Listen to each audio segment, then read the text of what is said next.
ce colloque international sur la création littéraire et lecture. Et donc, dans cette première séance, c'est avec grand plaisir que nous accueillons Madame Annie Devernia, critique littéraire, Monsieur Fouad Souiba, écrivain et réalisateur, et Monsieur Lardi, critique littéraire.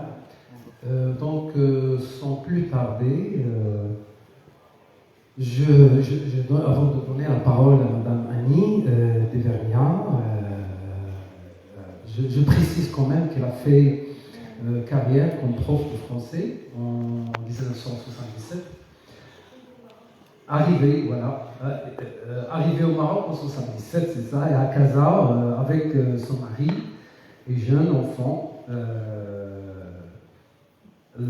Découvre la littérature marocaine, l'expression française, et elle en tombe amoureuse, voilà, jusqu'à aujourd'hui. Elle a enseigné pendant 10 ans dans un lycée au Maroc, dans différents lycées, et puis elle a terminé sa carrière en France, où elle a fait sa thèse sur l'imaginaire de la nature dans la littérature marocaine. Vous allez trouver dans le stand le livre qui a émané de cette thèse de doctorat. Et donc, elle a été publiée à l'édition Marsan. Elle continue donc à s'impliquer activement dans la littérature marocaine et aussi dans la culture marocaine. Elle peint, elle dessine, elle est amoureuse de couleurs, de beauté. Maintenant, dans sa communication, il va essayer aussi de cadrer en quelque sorte ce colloque qui tourne autour de la création littéraire. Il va faire un petit rappel, on va dire, historique de la naissance de la littérature française, d'expression française au Maroc.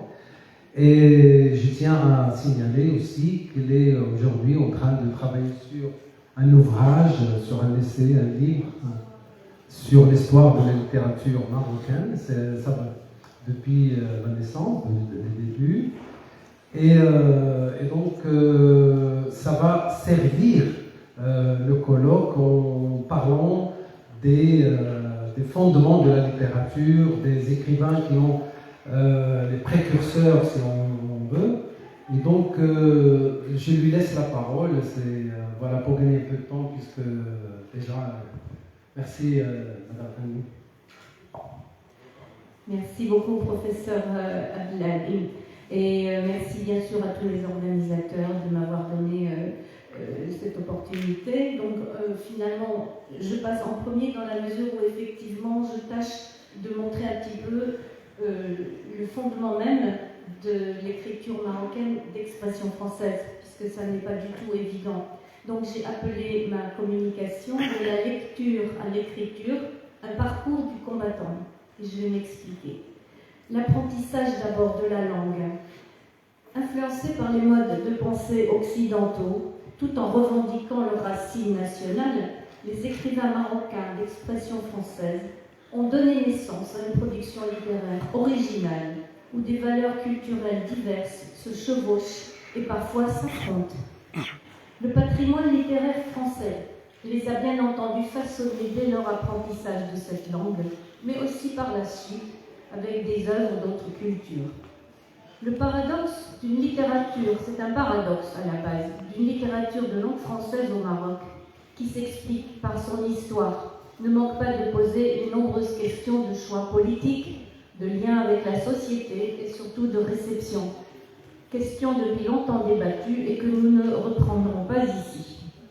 L'enseignement fut une pièce maîtresse, bien sûr, de l'édifice culturel francophone au Maroc, avant que le système scolaire marocain ne se soit arabisé.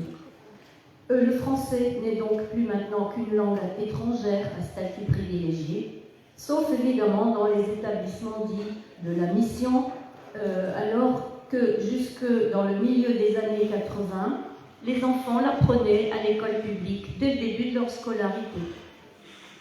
Pendant de nombreuses années, il y eut au Maroc des enseignants français à l'école primaire, puis longtemps encore dans les lycées, ce qui permit à plusieurs générations d'écrivains toujours actifs en ce moment de s'exprimer avec facilité dans la langue de Molière.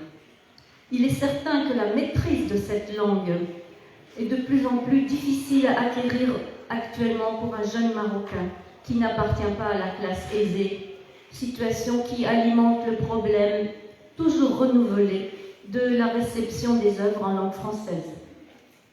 Et pourtant, la vitalité de cette production ne cesse de s'affirmer.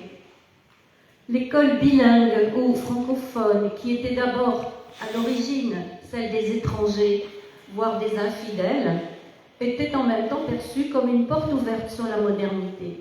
Un grand nombre d'écrivains, comme Abdel Fattah Kilito, évoquent cet aspect en somme révolutionnaire pour les familles traditionnelles, qui acceptaient plus ou moins que leur enfant apprenne une langue incompréhensible pour elles.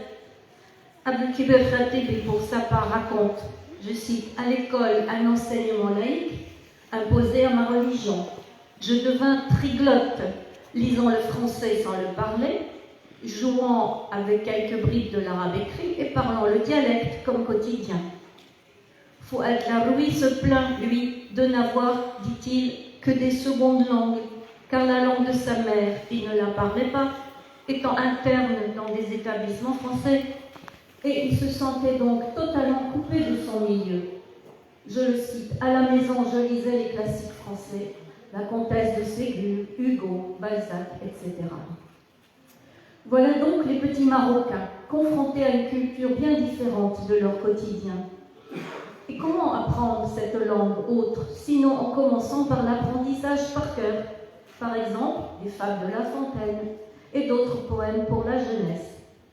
Le fabuliste en particulier a connu un immense succès auprès de tous les écoliers et on en retrouve de multiples citations dans les œuvres sous forme de morale ou de simples allusions, ce qui sous-entend évidemment une connivence avec les lecteurs qui auraient eux-mêmes aussi appris ces fables. On se souvient de la scène centrale, absolument désopilante, du deuxième roman de Mohamed Nedali, précisément intitulé « Grâce à Jean de La Fontaine », où, pour flatter l'amour exclusif et immodéré de son inspecteur de Capes pour le fabuliste, Mohamed Ney, point de suspension, c'est ainsi qu'il appelle son personnage, fait plusieurs lectures théâtrales à la manière de Fabrice Lucchini, dit-il, puis une étude de texte pseudo-savante de la fable La mort et le bûcheron, ce qui lui permet d'obtenir de justesse son Capes, malgré l'hostilité féroce du directeur. Donc vous trouverez ça dans Grâce à Jean de La Fontaine. Mais, outre les fables et autres poésies scolaires, l'apprentissage de cette langue étrangère passe aussi par une autre sorte de lecture,